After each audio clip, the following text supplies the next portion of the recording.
This video will instruct you on how to use the SportTrax program to display your GPX data onto the different Google Maps. This assumes that you already have the program installed and also the Apply Routes plugin installed.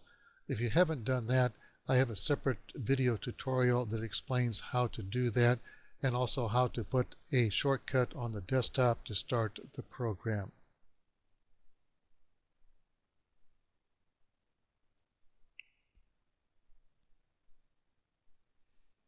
If you place the shortcut on the desktop, you can double click. The reason I have this is that I've deleted the logbook, which contains the tracks that I'd already imported. I want this to start with a blank slate.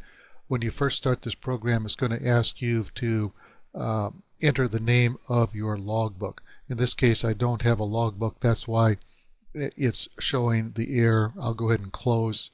I'll be asked to save the logbook when I exit the program.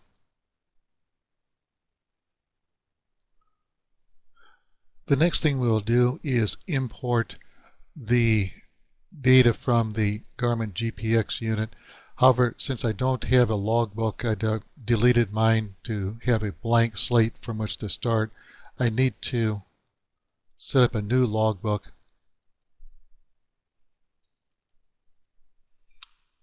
We'll call it Bubba.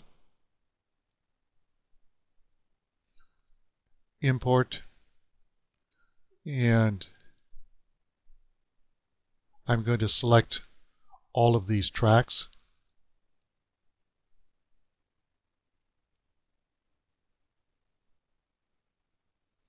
And it shows the time, date, distance, and a map of one of the tracks that I'm currently on. Note up in this area, it will highlight the days that have GPS data associated with them.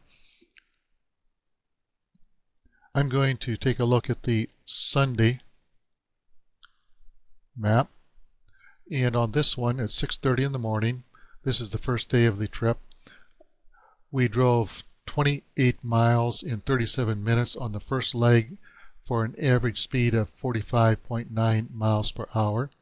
Down in this section, it's showing us the map of that route. I can switch to a satellite view if I wish.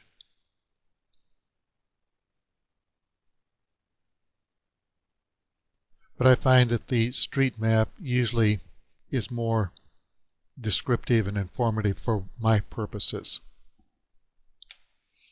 I can click on the next segment, which is the Wahoo to St. Paul.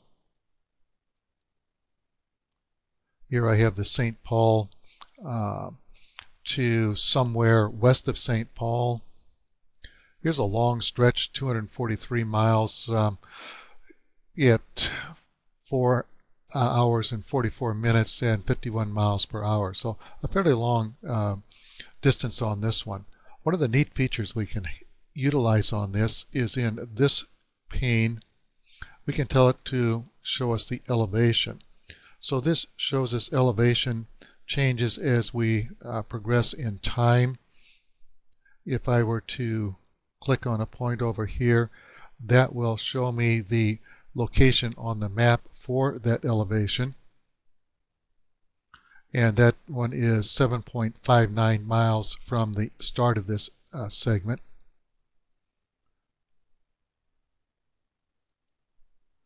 There's one near Broken Bow.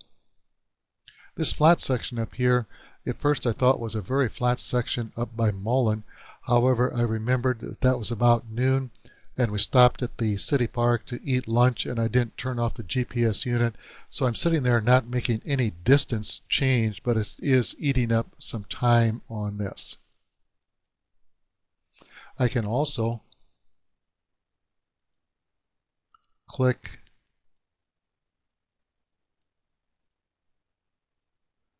and show an interval, and on this map it will indicate the location of that. I also have information about the starting ending elevations, the change in elevations, and also the time difference between the start and the end.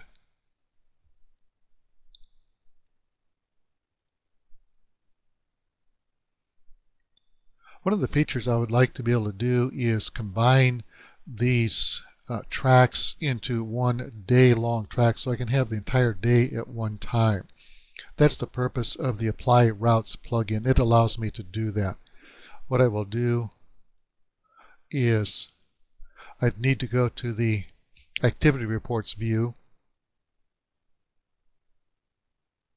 click on this activity, hold down the Control key to select another activity, go to Edit Activity, and join the two activities. So that made one longer activity. I want to do the entire day, so I will select everything for the July 12th time frame.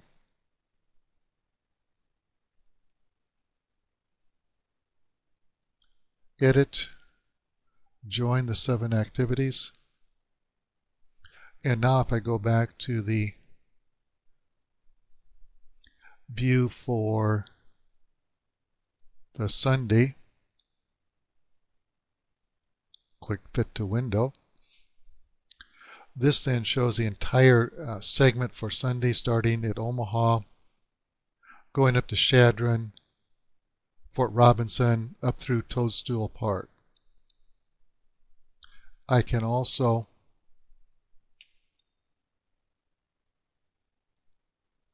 make this into a larger area, see the track a little bit better, and I also have the ability to save this image in several different formats. I can have different sizes and different format types. You could save this and then crop it with photo editing software and then print it out as a normal photograph if you wish.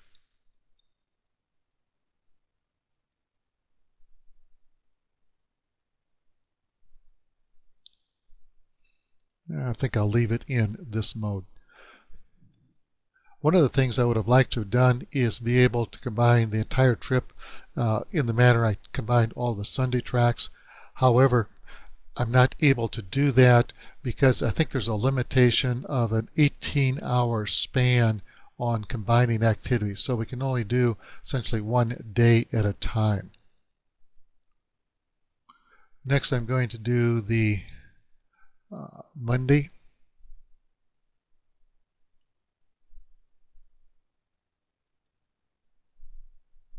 And I need to be in the Activity Reports view before I can do this.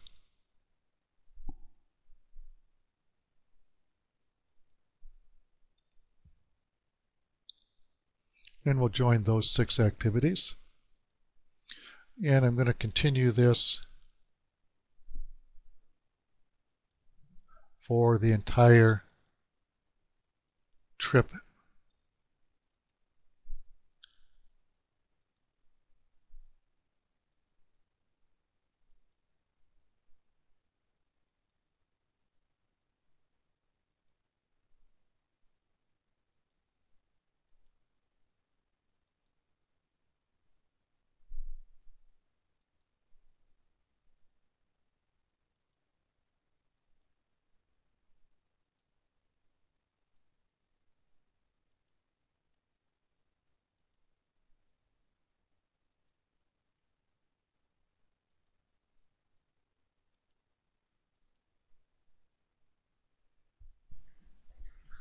I've reached about the 10-minute limitation that YouTube puts on to videos, so I will conclude this tutorial and I'll continue on in a second part to show how to combine more of these tracks and also to have it display multiple days.